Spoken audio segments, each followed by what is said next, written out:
వికారాబాద్ జిల్లాలోని తీవ్రమవుతున్న తాగునీటి సమస్యపై బీఆర్ఎస్ రాష్ట్ర యోజన ప్రధాన కార్యదర్శి అడ్వకేట్ రాజేందర్ గౌడ్ బిందెలతో నిరసన కార్యక్రమం చేపట్టారు.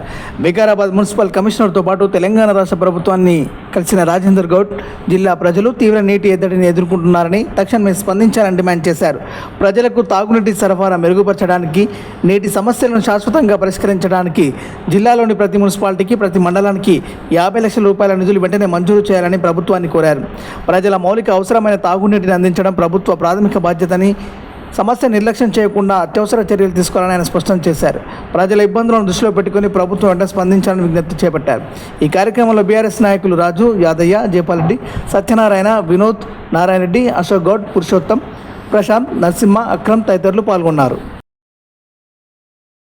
మాట అది ఖచ్చితంగా రాష్ట్ర న్యూస్ అనే చెప్తా. ఎందుకొరకంటే ఈ జిల్లా నుంచి ముఖ్యమంత్రి ఉన్నారు, స్పీకర్ ఉన్నారు, కాబట్టి ఈడ మనం మాట్లాడిన ప్రతి ఒక్కటి కూడా రాష్ట్ర న్యూసే.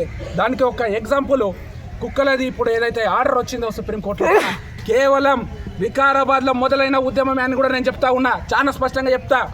ఎందుకొరకు అంటే ఏదైతే సుప్రీంకోర్టు లోపల న్యాయవాది సుప్రీంకోర్టు లోపల పిటిషన్ వేసిండో, దాంట్లో ఒక పిటిషన్ లోపల ఒక పారాగ్రాఫ్ కూడా చదివి మీకు చెప్తా ఉన్నా.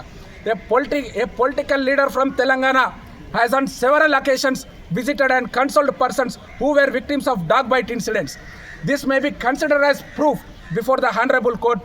People are suffering due to street dogs. Many are becoming victims and some are even losing their lives. Considering these facts as evidence, I request the Honorable Court to issue appropriate orders for controlling the dog menace and protecting the public. Telangana political leader from Telangana అన్నాడు అంటే మీకు అందరికీ తెలుసు, ఈ తెలంగాణ రాష్ట్రం లోపలనే మనం మొదలుపెట్టిన ఉద్యమం. అంటే మనం మొదలుపెట్టిన ఉద్యమం ఇలా భారతదేశ స్థాయి లోపల మనది ఎవిడెన్స్ పెట్టుకొని ఆర్డర్ తెచ్చుకున్న పరిస్థితి. కాబట్టి నేను ఇలా ఈ రాష్ట్రం లోపల ప్రతి దగ్గర నీటి సమస్య ఉన్నది. ఈరోజు వికారాబాద్ జిల్లా లోపల మొదలు పెడతా ఉన్నాం. ఇక కాబట్టి ఏదైతే 50 లక్షల రూపాయలు ప్రతి మండలానికి ఇవ్వాలన్న ఉద్యమం మొదలు పెట్టడమో, ఇది రాష్ట్రం మొత్తం కూడా అమలు చేయాలని చెప్పి నేను ప్రధానంగా డిమాండ్ చేస్తూ, ఇది వాళ్ళు శాంక్షన్ ఇచ్చినంత వరకు ప్రతిరోజు నీటి సమస్య గురించి రాజేందర్ గౌడ్, అదేవిధంగా బీఆర్ఎస్ పార్టీ, అదేవిధంగా గ్రాడ్యుయేట్ ఫెడరేషన్ ఆఫ్ తెలంగాణ కొట్లాడతారని చెప్పి కూడా ఈ సందర్భంగా నేను మీకు స్పష్టంగా చెప్తూ ముగిస్తా ఉన్నాను. జై తెలంగాణ, జై తెలంగాణ, జై తెలంగాణ, జై తెలంగాణ.